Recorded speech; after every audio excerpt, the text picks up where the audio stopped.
Vishwakarma foundry works, Tanda, Ambedkar Nagar, UP. कृषि यंत्रों के क्षेत्र में एक जाना पहचाना नाम। सभी प्रकार के कृषि यंत्रों पे 50 से 60% सरकारी सब्सिडी उपलब्ध है। संपर्क करें।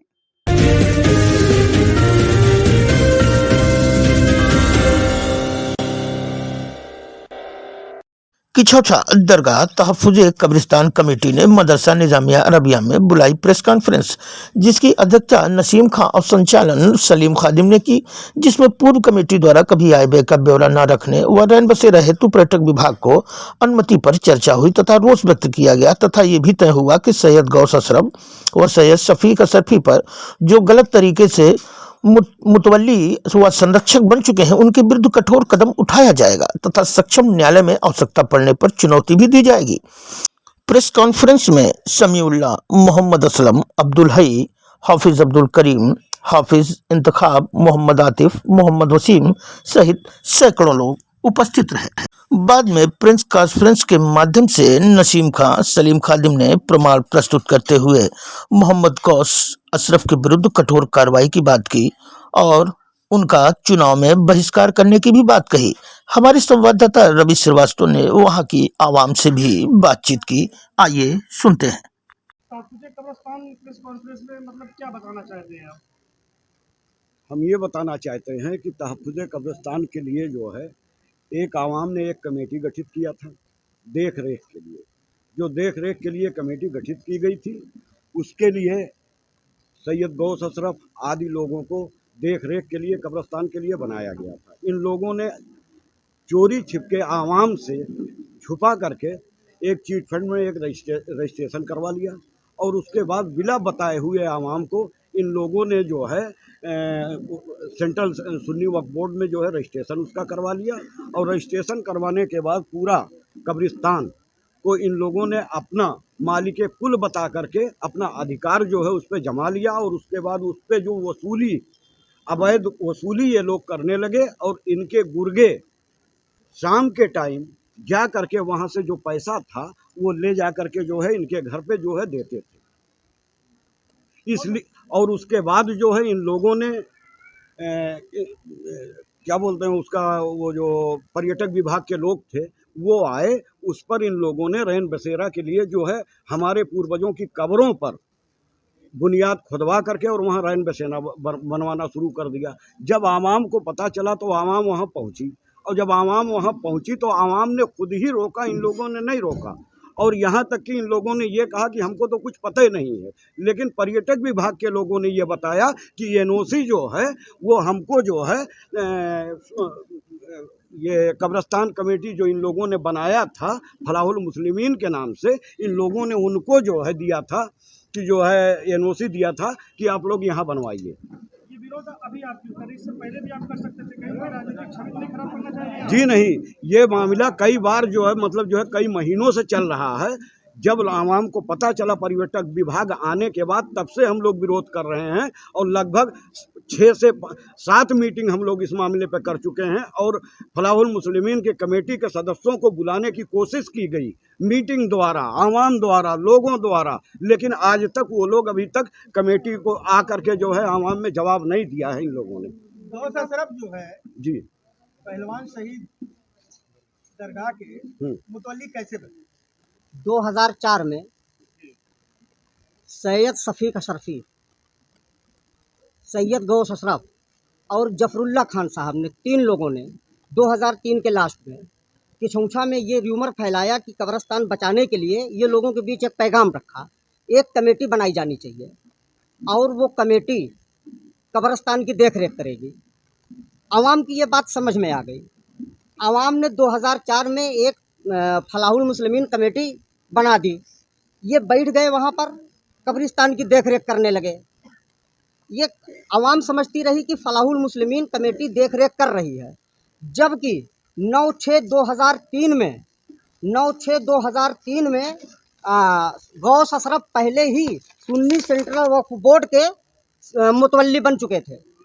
ये डॉक्यूमेंट्स है बोर्ड का। 9/6/2003 में ये बन चुके थे ऑलरेडी पहले मुतवल्ली अब ये चूंकि अगर मुतवल्ली बनकर कब्रिस्तान की देख रेख करते तो अवाम कहती आप कौन है।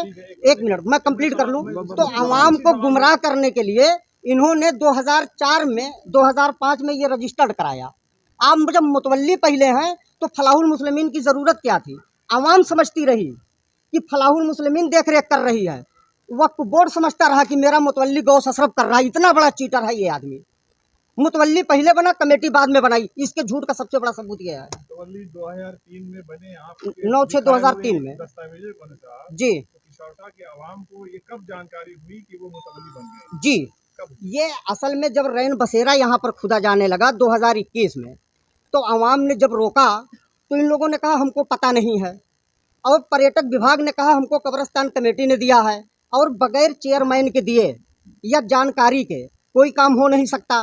तो हमने कहा भाई चेयरमैन को तो जानकारी होनी चाहिए, और फलाहुल मुस्लिमीन के उपाध्यक्ष चेयरमैन के पति हैं। तो हमको शक हुआ तो हम लोगों ने रोका उसको। पर्यटक विभाग ने कहा कि हमको फलाहुल मुस्लिमीन और नगर पंचायत ने कहा है। तो हम कब्रिस्तान कमेटी से सवाल जवाब करने के लिए कमेटी ने 5 मीटिंग की, ये लोग नहीं आए। तो कमेटी ने अपनी बनाई हुई अवाम ने अपनी बनाई हुई कमेटी फलाहुल मुस्लिमीन के बैठे हुए लोगों को वहाँ से हटा दिया 22 नवंबर 2021 को। जब हटाया तब इन प्रशासन में गए, इन्होंने कहा मैं सुन्नी सेंट्रल वक्फ बोर्ड से मुतवल्ली हूँ। ये 2003 से 2021 तक छुपाते रहे, और इसलिए ये बने थे कि अगर कभी हटाएंगे तो हम बता देंगे हम मुतवल्ली हैं। अवाम समझती रही फलाहुल मुस्लिमीन बैठी है, और वक्फ बोर्ड समझता रहा कि मुतवल्ली मेरा बैठा है। इससे बड़ा चीटर आपको बताइए कोई है अम्बेडकर नगर में? एक सवाल यही नगर पंचायत की जनता उनको 3 बार चेयरमैन बनाई है, ऐसे में कैसे उनके ऊपर भरोसा ना करे वो? देखिए 3 बार लोग कहते हैं। जब ये पहली बार चुनाव लड़े थे तो 15 साल की इंटर इनकम्बेंसी थी चंद्रभान यादव के खिलाफ। ये चुनाव लड़े, हार गए फिर भी नहीं। तब ये तीसरी बार जब उनकी 15 साल की इंटर इनकम्बेंसी के जवाब में ये जीत गए, जनता ने बदलाव किया। 15 साल की इंटर इनकम्बेंसी थी। ये साल भर भी चेयरमैन नहीं थे। इनकी पत्नी की उम्र कम थी, शबाना खातून की। मामला कोर्ट में गया, कोर्ट ने इनकी अध्यक्षी को रद्द कर दिया चुनाव को, उम्र कम थी। फिर ये 4 साल बाद जब इनकी उम्र पूरी हुई, ये फिर बने। विक्टिम कार्ड इन्होंने खेला कि हमको कोर्ट में कुछ लोग ले जा करके हरा दिए।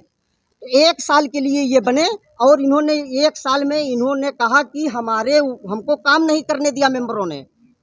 चूंकि कहा सपा की सरकार है, हमको काम नहीं करने दिया, एक मौका और दो। तो उस विक्टिम कार्ड के सहारे ये तीसरी बार जीते हैं। एक बार ये 8-9 महीने थे, एक बार 1 साल, और 15 साल की इंटर इनकम्बेंसी के खिलाफ ये आए थे। तो अब की बार यही ये पूरा कर रहे हैं, और जब पूरा कर रहे हैं नतीजा आपके सामने है। आप लेखा जोखा कभी प्रस्तुत किया कि आज तक जनता के सामने ना कोई लेखा रखा है, ना कोई जोखा रखा है, और ना कभी किसी को मीटिंग करके ये बुलाया गया कि हमने कितना खर्च किया और कितना आया है और कितना गया। ये आवामी मामला था, इस मामले का समाधान आप बैठक करके भी समाधान निकाल सकते थे। कई बार इसकी कोशिश की जा चुकी है, लेकिन वो लोग मानने को तैयार ही नहीं है, और ना ही जनता के बीच में आने के लिए तैयार हैं। वो ये कहते हैं कि हम जनता के बीच में नहीं आएंगे, और जनता हमारी जवाबदेही जनता को नहीं है। सैयद गौस अशरफ कहते हैं कि वो मुतवल्ली हैं कब्रिस्तान के, तो क्या आप लोग जो है उसको कोर्ट में चुनौती देंगे मामले? जी बिल्कुल देंगे। मैं एक बात जोड़ दूं। देखिए मरकजी अंजुमन फलाहुल मुस्लिमीन जब इन्होंने बनाया था, तो इन्होंने उसके स्मृति पत्र की धारा 4 के सब क्लास 2 में लिखा है, पहलवान शहीद बाबा के मज़ार की विशेष रूप से देखरेख करना और उनके उर्स आदि का इंतजाम करना। और ये किछौछा के लोग बैठे हैं, आप पूछ लीजिए वहाँ पर कभी उर्स हुआ? वहाँ पर कभी ये 28/3/2005 का रजिस्ट्रेशन है। इसमें ये उर्स की बात करते हैं, और वहाँ पर मुर्दे नहीं गाड़ने दिया। ज़मीनें जब समतल हो गई तब एक नई इमारत बनाई, और 13/6/18 में मकबरा पहलवान शहीद के नाम से दर्ज कराया, और कहा देख रेख फलाहुल मुस्लिमीन कर रही है। और ये 2003 से वक्फ बोर्ड में मुतवल्ली है ये बंदा। मतलब ये डबल क्रॉस कर रहा है, यानी उर्स की तैयारी पहले से है। जिस तरह गिद्ध उड़ता है ऊपर और उसकी नज़र मुर्दे पे होती है, जानवर पे, मुर्दार पे होती है, उसी तरह इनकी नज़र कब्र पे होती है कमाई के लिए। और इनके हर खानदान का मुर्दा भी वहाँ पे दफन नहीं है।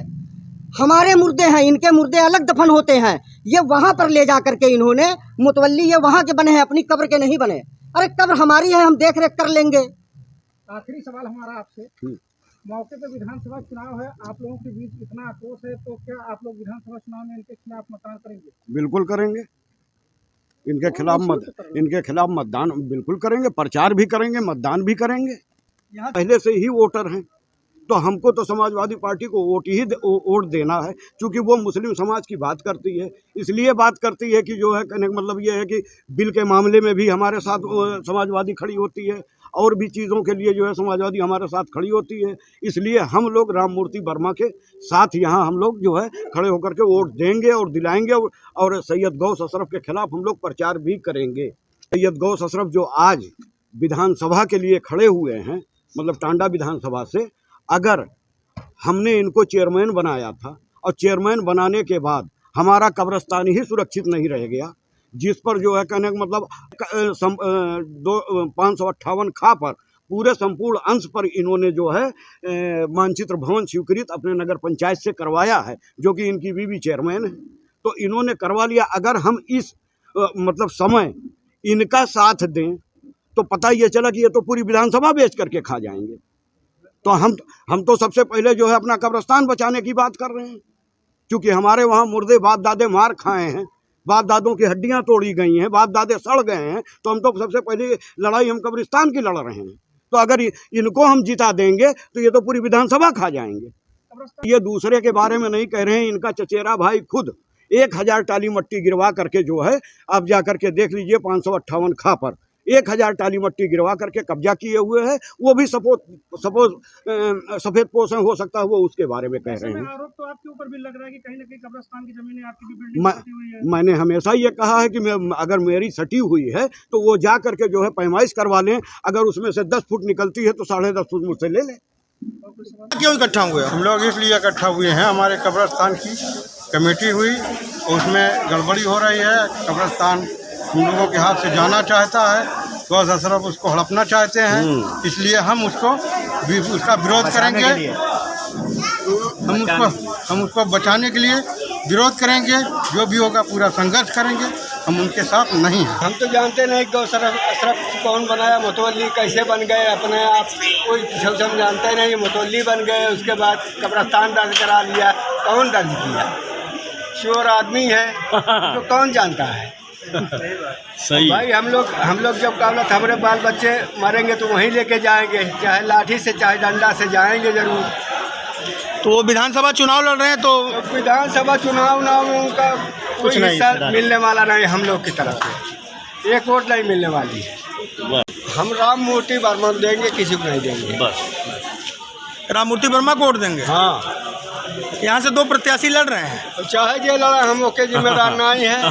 कि चौथा से 2 लोग हैं। हाँ, वह राम मूर्ति वर्मा हम लोग के प्रत्याशी हैं। बस समाजवादी पार्टी पे। समाजवादी क्यों? राम मूर्ति वर्मा को। समाजवादी क्यों? और भी तो पार्टियां हैं। नहीं, हमारे समझ से वही बेहतर है जो हमारे हक में बात भी करती है। आपके नगर पंचायत अशरफपुर किछौछा से 2 प्रत्याशी हैं, आप राम मूर्ति वर्मा को वोट क्यों करना चाहते हैं? नहीं, ये जो गौस अशरफ के भी हैं, उनके खिलाफ हम लोग हैं। हम लोग उनसे बहुत नाराज हैं। उनके खिलाफ हमारे जो कब्रिस्तान है, जहाँ पे हमारे बाप दादा दफन है, उन्होंने गैर कानूनी तरीके से अपनी मतलब उससे इन्होंने हड़प लिया है, जो हम लोग को यहाँ की आवाम को नहीं पसंद है। इसलिए हम उनको नहीं देंगे। उन्होंने 5 मरतबा यहाँ पे मीटिंग रखी, जहाँ से उन्होंने मतलब बनाया गया था, उनको मुतवल्ली नहीं बनाया गया था, बस देख रेख के लिए उनको बनाया गया, कमेटी बनाई गई थी। लेकिन उन्होंने खुद मुतवल्ली बन गए। हम लोग को पता भी नहीं है कि ये मुतवल्ली कब हो गए और इन्होंने कब्जा कब कर लिया। ये तो अब पता चला जब वहाँ पे मतलब रैन बसेरा खोदने का काम शुरू हुआ तब। गौस अशरफ कहते हैं 3 बार से चेयरमैन है, बिना विकास किए कैसे कोई चेयरमैन बन जाएगा? तो उनसे आपको पूछना चाहिए था कि 3 बार वो चेयरमैन है, बता रहे हैं 3 बार में उन्होंने कितनी साल जो है चेयरमैनी की है। 3 बार में 15 साल चेयरमैनी होती है, ठीक है। उन्होंने 6.5 से 7 साल उन्होंने जो है चेयरमैनी की है, ठीक है। पहली बात तो ये कि जो है उन्होंने जो है फर्जी तौर से इलेक्शन लड़ा। उनकी बीवी जब लड़ने लायक नहीं थी तो वो क्यों खड़े हो गए इलेक्शन में? क्यों लड़ने लायक नहीं थी? क्योंकि उनकी एज ही कम थी, तो फिर उनको लड़ना ही नहीं चाहिए था। लेकिन जब उन्होंने खड़ी हो गई जब वो चेयरमैनी के लिए, तो जब विरोध किया तो जो है मतलब ये कि कोर्ट ने उन्हें खारिज कर दिया। गौस अशरफ कहते हैं हमने बहुत विकास कराया है बहुत पिछौछा विकास में। किया। कौन सा विकास हाँ किया उन्होंने, कब्रिस्तान को हड़प लिया, ये विकास है। ठीक है, और वो कहते हैं कि जो है आज जब तक जो है मतलब ये कि इसके पहले जो सपा में थे, इसके पहले बसपा में थे, तो उसके बाद उनको जो है फिर सपा में आ गए। ठीक है, बसपा का झंडा जला के वो सपा में आ गए। सपा से जो है दौड़ने लगे, वर्करी करने लगे, टिकट मिलेगा, प्रचार भी बहुत किए, टिकट मिलेगा। टिकट जो है एक दिन पहले जो है राममूर्ति वर्मा को मिल गया, दूसरे दिन उन्होंने जो है बसपा ज्वाइन कर लिया। योगेश सेल्स एंड सर्विस सभी प्रकार के वाहनों का इंश्योरेंस, कैशलेस सुविधा, computerise painting machine, Maruti, Hyundai, Tata, Honda, Toyota, Ford आदि कारों के ओरिजिनल पार्ट्स के लिए संपर्क करें। अधिक जानकारी के लिए दिए गए नंबरों पर संपर्क करें।